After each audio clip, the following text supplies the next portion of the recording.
The man who had traveled to countless isolated corners of the world found himself in a place unlike any he had ever encountered. This uncharted island was shrouded in mystery, its dense jungles whispering secrets that seemed older than time itself.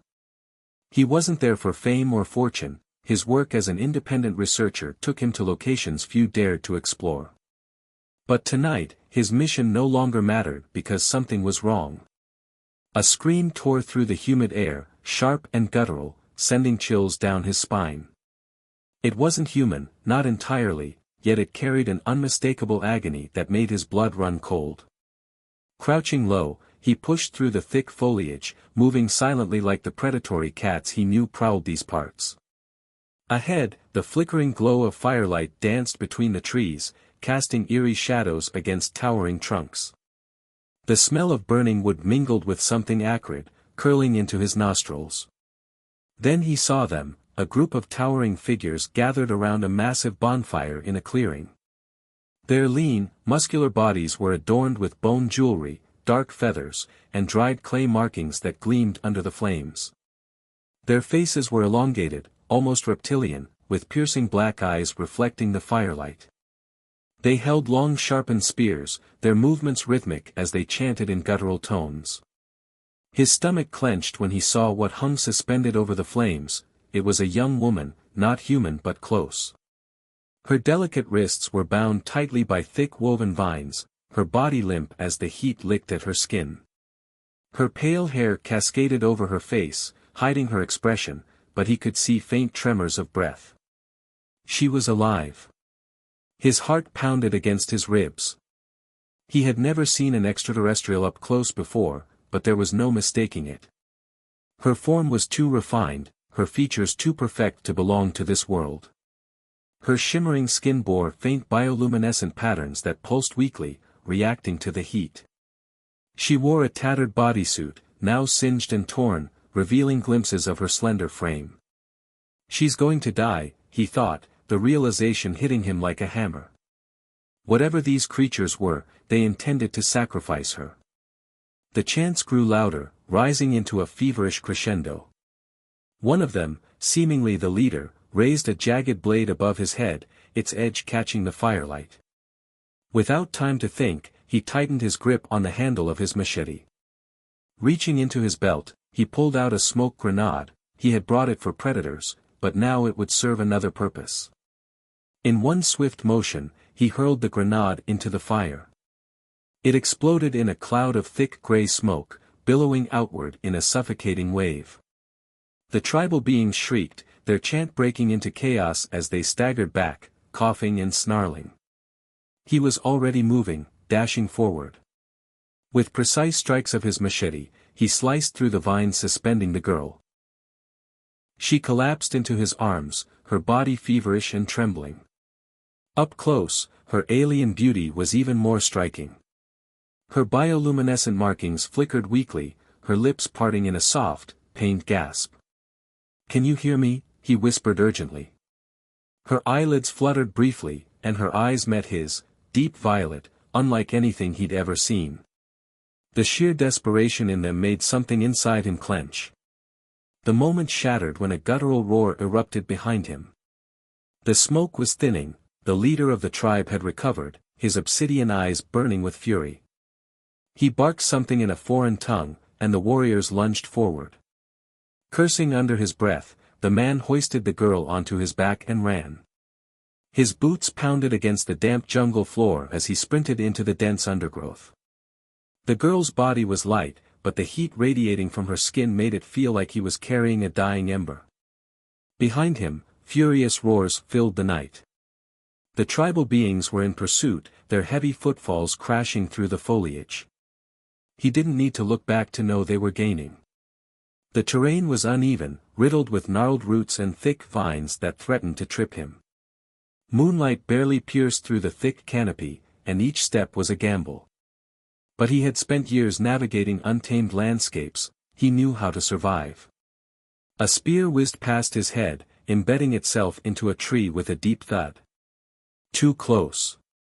Ducking low, he adjusted his grip on the girl. "Stay with me," he muttered, though he wasn't sure if she was conscious enough to hear him.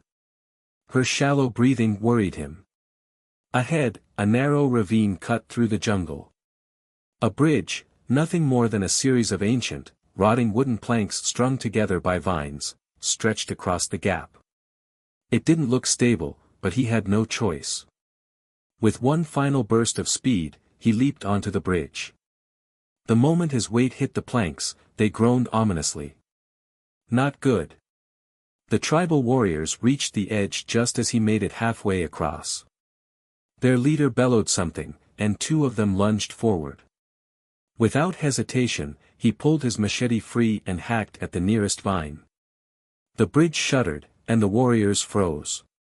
Another swing, and the vine snapped. The section behind him collapsed into the void, taking the first warrior with it. A shriek echoed as the alien tumbled into the darkness below. He didn't stop. He reached the other side just as the bridge gave way completely, severing the only path between him and his pursuers. For a moment, there was only silence. The warriors stood fuming on the other side, their reptilian eyes blazing with rage. The leader let out a deep guttural growl, a promise that this wasn't over. Turning his back on them, he kept moving. An hour later, deep in the heart of the jungle, he found a small cave nestled between towering rock formations. It wasn't much, but it would have to do. Gently, he laid the girl down, finally able to get a good look at her in the dim light of his flashlight. She was undeniably alien. Her features were delicate, her skin shimmering faintly with bioluminescent patterns that pulsed like a slow heartbeat. Even her hair, though tangled and damp, had an ethereal glow to it. But she was also beautiful. Reaching for his canteen, he poured a few drops of water onto her lips. "Come on, drink," he urged.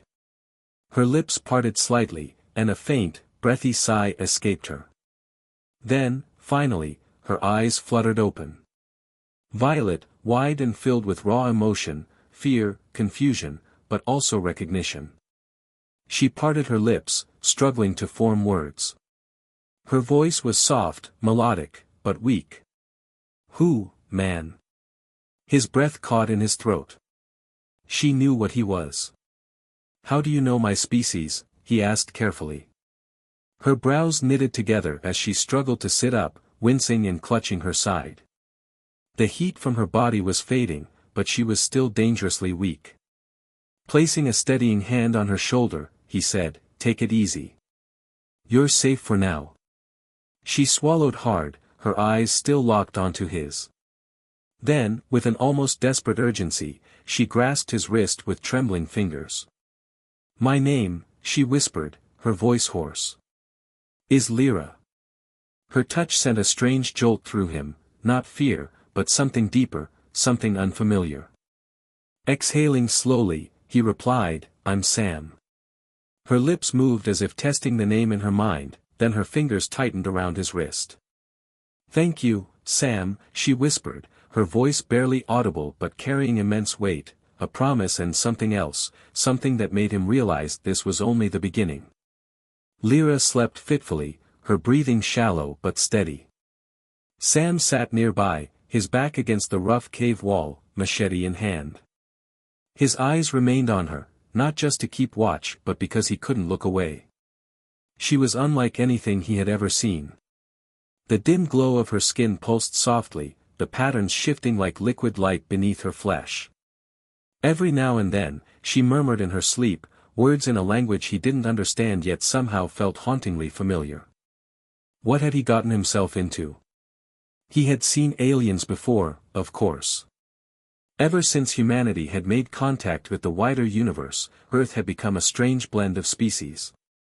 But Lyra wasn't one of the diplomatic kinds who walked through cities with their towering frames and pristine uniforms. No, she was something different. A soft groan broke the silence. Sam's head snapped toward her as Lyra shifted, her violet eyes fluttering open. For a moment, she just stared at him, her expression unreadable. Then, as if recalling where she was, her entire body tensed. "Easy," Sam said, raising a hand. "You're safe." Her gaze flickered toward the mouth of the cave, then back to him. Swallowing, her voice still hoarse, she asked, "The hunters?" Sam shook his head. "We lost them for now." Lyra exhaled shakily and tried to sit up, but a sharp gasp escaped her lips. Instinctively, Sam reached out, steadying her by the shoulders. Her skin was cool now, the feverish heat from before finally fading. "Careful," he murmured. She blinked up at him, startled by the contact.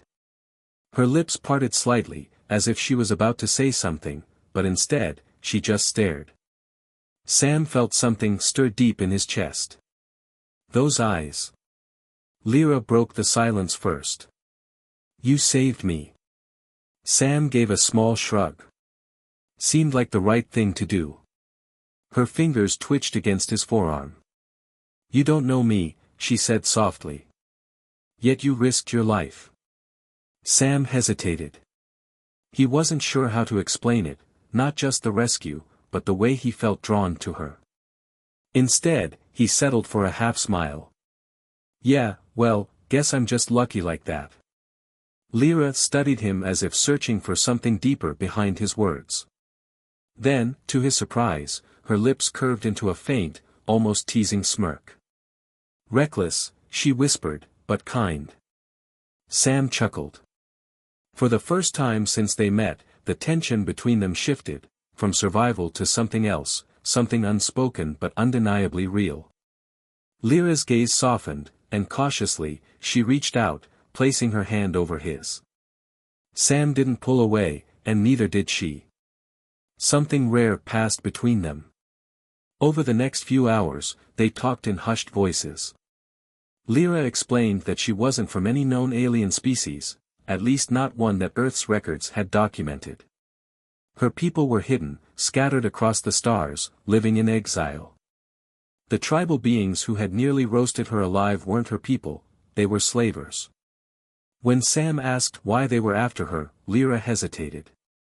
Then, lifting her palm, the bioluminescent lines on her skin flared for a brief second. Sam's breath caught. "You can control energy." She gave a solemn nod. "A gift and a curse. My kind are feared because of it." Her voice grew quieter. "They wanted to sell me, or worse." Sam clenched his jaw. He had seen a lot of ugly things in his lifetime, but this was something else. "No one owns you," he said firmly. Lyra looked up sharply, something unreadable in her expression. "No," she murmured. "Not anymore." Silence settled between them, but it wasn't uncomfortable. It was warm. Then Lyra did something that took Sam completely off guard. Leaning forward slightly, she whispered, "What kind of man risks his life for a stranger?" Sam exhaled, trying to ignore the way his pulse quickened. "I don't know," he admitted. "Maybe one who sees something worth saving." Lyra's breath hitched. Their faces were inches apart now, her eyes searching his, violet and endless. Then, without a word, she closed the distance. Her lips brushed against his, light as a feather, hesitant yet deliberate. Sam's world tilted. For the first time, he wasn't thinking about survival. He wasn't thinking about the dangers lurking beyond the cave. He was only thinking about her. Lyra pulled away first, but just barely. "Is this," she swallowed. "Is this allowed between our kinds?" Sam smirked. "I don't know." Lyra let out a soft, breathy laugh. "Then I suppose we are making our own rules." Their moment of peace was short-lived. A low, distant howl echoed through the jungle. Lyra stiffened instantly. Sam was on his feet in seconds, grabbing his machete. "They found us." Lyra rose, her bioluminescence flaring again. "We can't fight them all." Sam glanced at her. "Then we run." Lyra hesitated. "They won't stop hunting me." His grip tightened around his weapon. "Then we'll make sure they never get the chance again." Lyra stared at him for a long moment, then nodded. Together, they stepped into the night, side by side. The jungle pulsed with life, but the only sounds that mattered were the rhythmic pounding of Sam's boots and Lyra's swift, light steps beside him. The slavers were close, too close. Sam gritted his teeth, machete in hand, as they weaved between thick, gnarled trees. Lyra's bioluminescence flickered, dimming and brightening in rapid pulses. "They're driving us towards something," she said between breaths. Sam knew she was right. The howls weren't random, they were closing in, pushing them into a trap. Lyra's fingers brushed his arm. "There's a cliff ahead." Sam swore under his breath. Trapped against a dead drop with no way out, unless... His mind raced. Grabbing Lyra's hand, he pulled her forward. "Then we make the jump." She hesitated for only a second before nodding. They burst through the tree line, coming to an abrupt stop at the jagged edge of a steep cliff. Below, dark waters churned violently. Behind them, the howls grew deafening. Lyra turned to him, her eyes searching his face. Together, Sam squeezed her hand. "Always." They leapt. The world became weightless, the roar of the wind drowning out everything else. For a moment, there was nothing but the sensation of falling, of freedom. Then the icy shock of water swallowed them whole. Sam fought against the current, kicking toward the surface. His chest burned for air, but he refused to panic. Reaching for Lyra, he realized she was already beside him, her glow shimmering beneath the waves. They broke through the surface together, gasping. Lyra's hands found his shoulders, steadying herself. "We made it."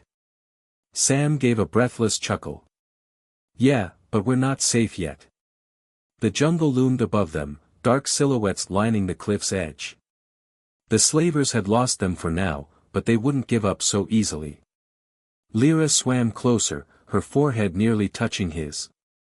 "Where do we go?" Sam exhaled, brushing a strand of wet hair from her face. "Somewhere they'll never find you." She studied him, something softening in her gaze. "Us." His heart stumbled. Lyra's fingers curled against his jaw, and then she kissed him, not fleeting like before, but deep and certain. Sam pulled her closer, ignoring the cold, ignoring everything except the way she fit against him. When they parted, Lyra whispered, "You are my sanctuary." Sam pressed his forehead to hers. "And you're mine." They drifted in the water, wrapped in each other, as the jungle behind them faded into the night. Somewhere beyond the horizon, a new life waited. Together, they would find it.